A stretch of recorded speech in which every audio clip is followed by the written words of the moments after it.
Assalamualaikum warahmatullahi wabarakatuh. Saya Dr.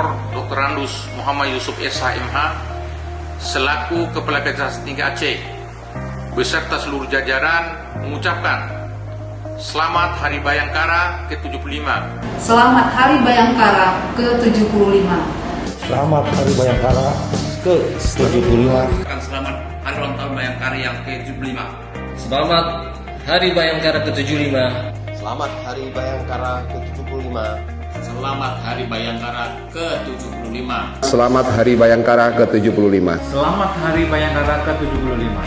Selamat Hari Bayangkara ke-75. Selamat Hari Bayangkara yang ke-75. Selamat Hari Bayangkara ke-75. Selamat Hari Bayangkara ke-75.